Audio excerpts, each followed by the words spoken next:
Hello, everybody. We are here today to talk about stress, mental health disorders, and executive function. Okay, so this is where we're headed. We're going to talk about the context, definitions, development, relevance, and mental health. All right, first, the very first thing that I want you to do is do a little check-in with yourself. This lecture is about stress, mainly, and how it impacts how we think and function in the world through the lens of executive functioning. So I want you to think today about what your stress level is and what is one thing you can actually do today to mediate your stress. So, you know, I'm sure that we would all like to go to Cancun and hang out on the beach, but that's really not possible. So, what is one thing you can actually do today in order to help yourself out? So, spend some time on that, pause the video so that you can think about it, and then come back. Okay, so let's move on. All right, so why are we talking about this now? Why are we talking about executive function now? So I am recording this at the end of the week in which our new president was elected. And I've noticed this week and last week that executive function issues seem to be even more prevalent than they have been in previous weeks in the semester. And I think that there is some value in examining and discussing why that might be, and what that looks like and what it is exactly that that I'm noticing. And that brings us to this conversation. Um, it's interesting to note that at this exact moment in time, we have been, dealing with COVID since March. It's November. Some of us have been dealing with it longer than March, but California in general has been dealing with it since March, and it's kind of turned into a long haul stressor. But abnormal high stress environment, is pretty bad for our cognition and for our health as well. But that's a different PowerPoint. Um, so when you add um, other stressors on top of it, such as the election, which was stressful for a lot of people, you start to see some issues. So also in general, you're seeing higher rates of anxiety, depression right now. Okay, so talking about this is going to help us hopefully decrease some of the self-blame. I'm getting a lot of emails from students apologizing for turning their work in late, that sort of thing. And understanding what's going on will help us find solutions. Okay, so if you are in Psych 1, you will recall covering the issue of cognition when we discussed intelligence. And you saw a diagram similar to this, not exactly this, but similar to this. And what we're showing here is that executive function is a component of cognition. It is not all of cognition. What is cognition? It's thinking. So anything that that your brain does that involves thinking. So, we're not talking about your brain regulating your heartbeat. That's not something you think about. We're talking here about, uh, both in intentional thoughts, you're talking to yourself about what you need to do that day or whatever, and also subconscious thoughts, things that pop out only in your dreams or maybe not even there, but they're still thoughts, right? So that's what we're talking about when we talk about cognition, and it's made up of all these components. All right, so what exactly is executive function? What is it made up of? This is a very important slide. And the reason why there's a stoplight here is that I want you to remember the kind of car model of executive functioning. Your executive function ability is basically the brakes and the accelerator of your cognition. So, for example, it puts the brakes on your desire to say whatever comes into your head. That's inhibition. It puts the acceleration on moving from one task to the next, between ideas, from one person to the next, one conversation to the next, getting from home to school to work, whatever. That's shifting. It puts the brakes on extreme reactions emotionally. It allows you to begin a task, so it puts the gas on there. That's initiation. Working memory, so the brain scratch pad, this is like your short-term memory. This is when you are trying to remember a phone number and you don't have a pen, so you just say it to yourself over and over and over again until you find one. That is your working memory. You are keeping something in your working memory when you do that. If somebody tries to ask you a question while you're trying to do that, you are not going to succeed at remembering the number, and possibly not answering the question either. So, that is that's an interesting part of executive function.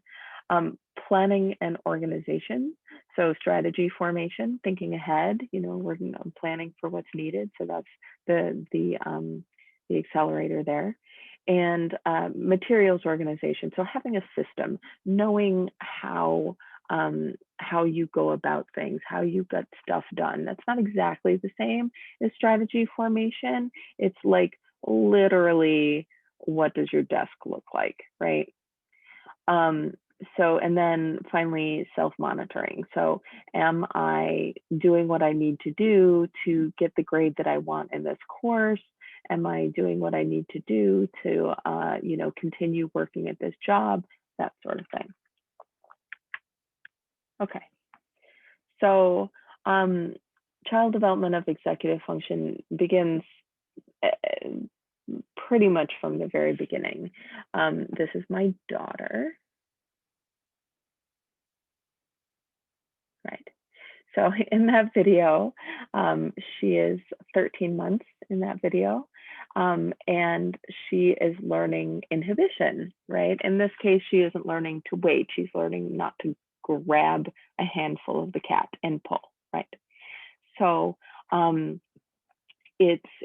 that's actually a fairly early example of inhibition. And I like this example because she has the skill in place. You can see it on video, right? She touched the cat. She did not pull the cat, but that's one instance. There are many instances where she has taken a handful of cat and tried to run away with her.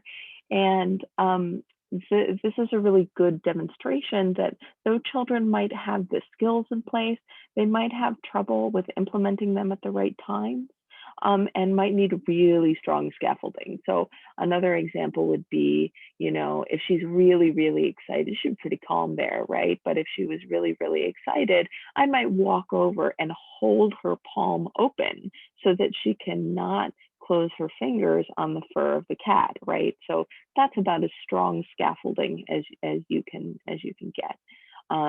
So what you're doing in scaffolding is you're taking a skill that is just out of reach, and you're putting it in reach of the learner, in this case, my daughter, by giving them strong guidance, right? Okay.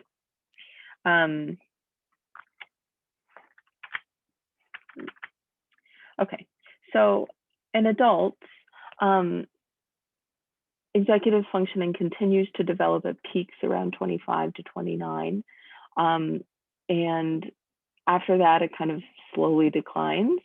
The most advanced skills of executive functioning are mainly, strategy development is the one that I like the best. But I like self-assessment also. That's like literally being able to look at yourself and be like, well, this is what's working. This is what's not working. That's very difficult, right? And if you think about that in terms of Maslow's hierarchy of needs, it's very similar when you look at all of this as self-actualization. So I think that's an interesting parallel. Okay, so older adults, as they normal in terms of normal aging, we're not talking here about disorders like Alzheimer's. They begin to require more strategy. So things like, if I don't write it down, I won't remember it.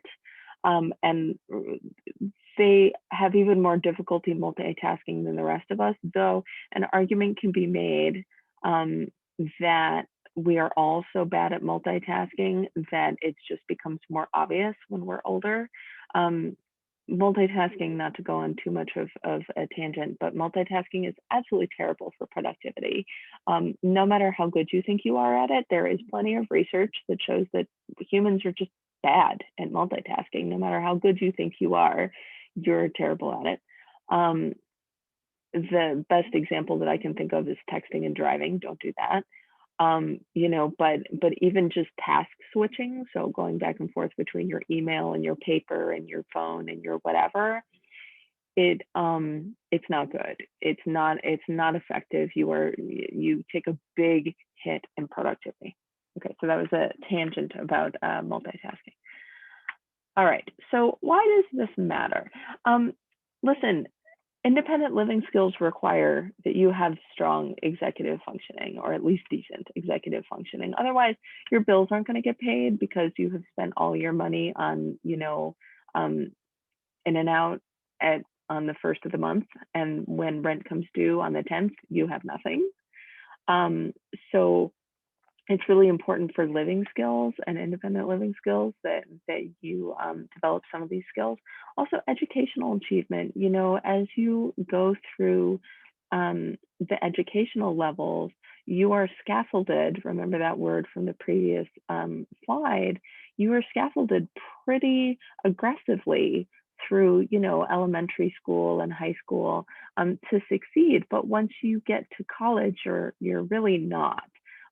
You know, when here at CCSF, we do quite a bit of scaffolding. However, you know, once you move on to a four-year school, if that's your goal, all that scaffolding basically disappears. You can go out and find it. There are certainly resources, but it's not really baked into the cake, so to speak, right? You have to go and find that frosting and put it on the cake.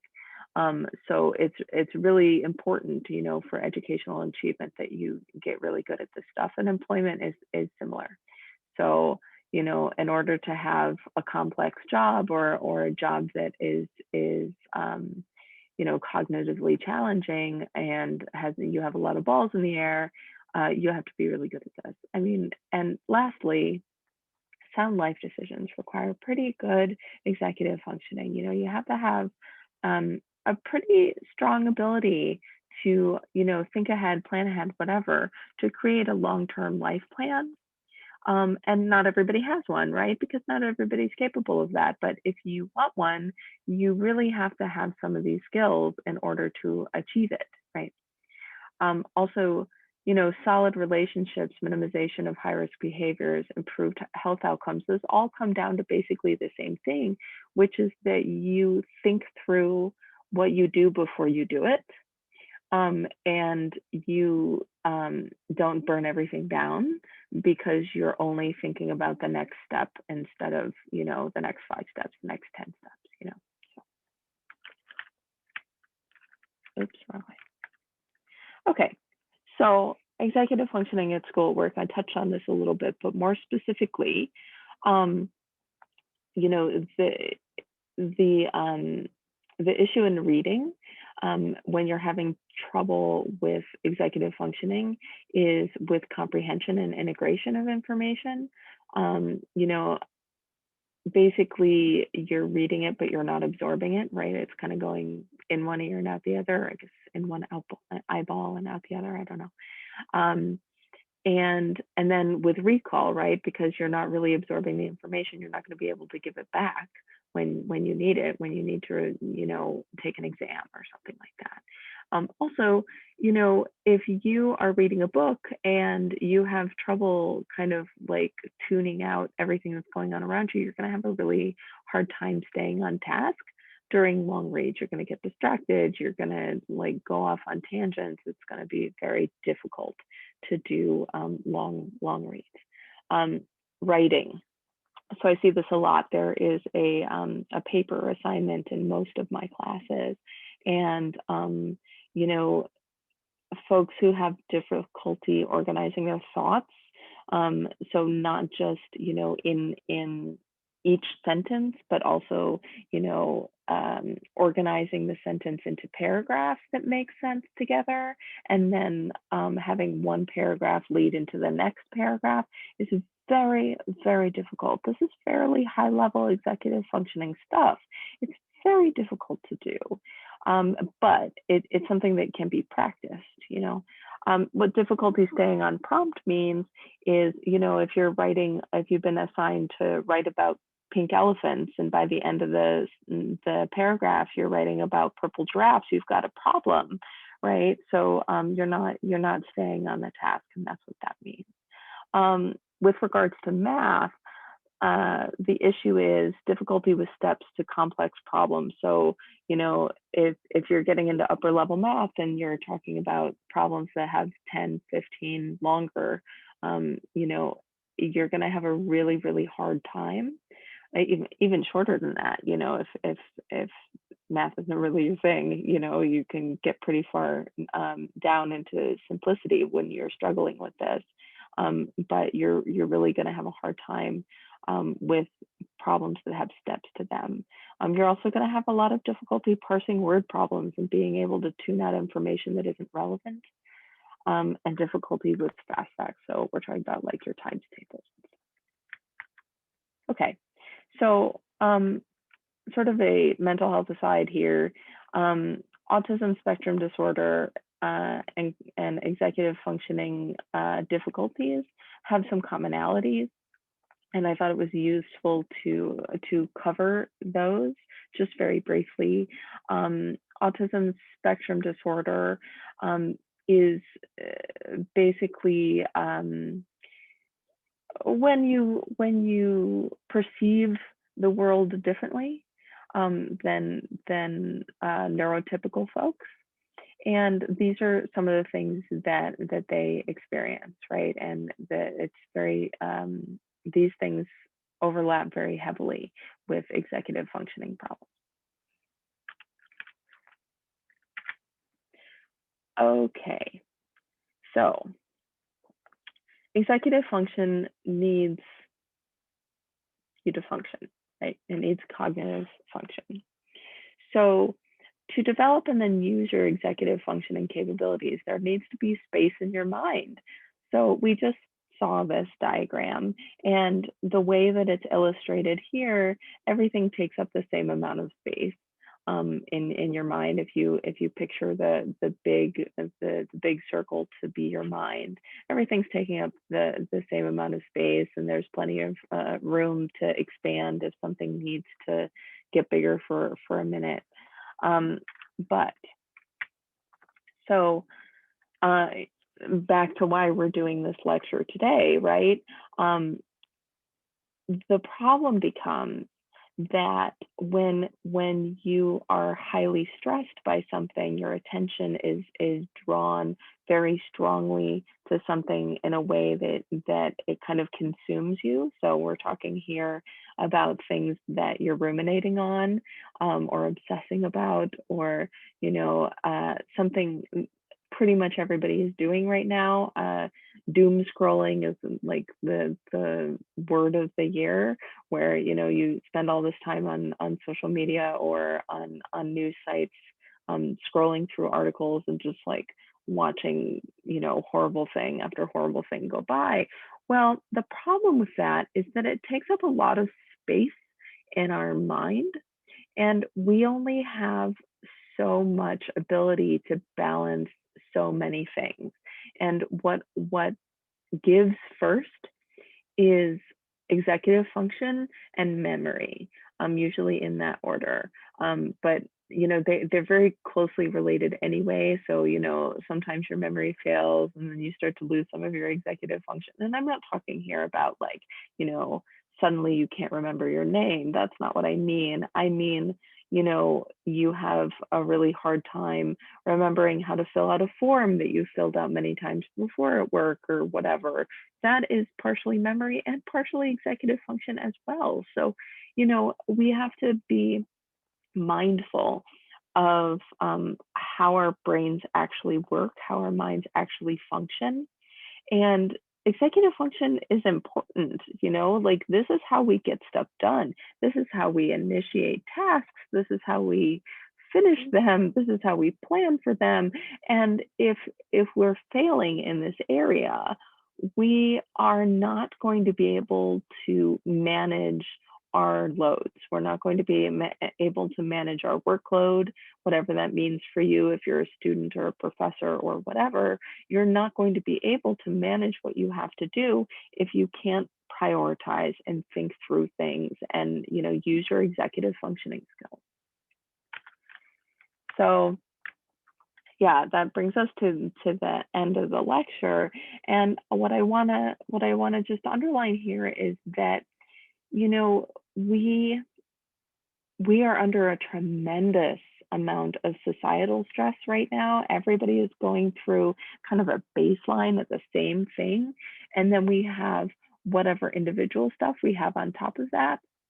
And I think that sometimes it gets obscured because the baseline right now is so intense, COVID, politics, all of that, that, that is taking up a lot of space in our brains and in our thoughts. And then when you add the fact that you have a bunch of classes with a work that you have to do and all of that on top of it, that you might not even have space left to kind of do a great job with that stuff. So there's an assignment that goes along with this week that is around, kind of being a little kinder to yourself and problem solving on some of this stuff, but also just acknowledging that it is there and being kind of okay with everything not being perfect, that, maybe your grades aren't perfect, maybe, like your house is a little messier than you really want it to be, whatever. And kind of forgiving yourself for that and just being able to let go of whatever guilt you might have. So anyway, remember the one thing that you decided in the beginning that you would do today to mediate your stress. Your task now is to go do that thing. All right, thank you very much. Here is the question slide. If you have any questions, please reach out, let me know. I will be more than happy to answer them for you. Okay, thanks so much. Bye-bye.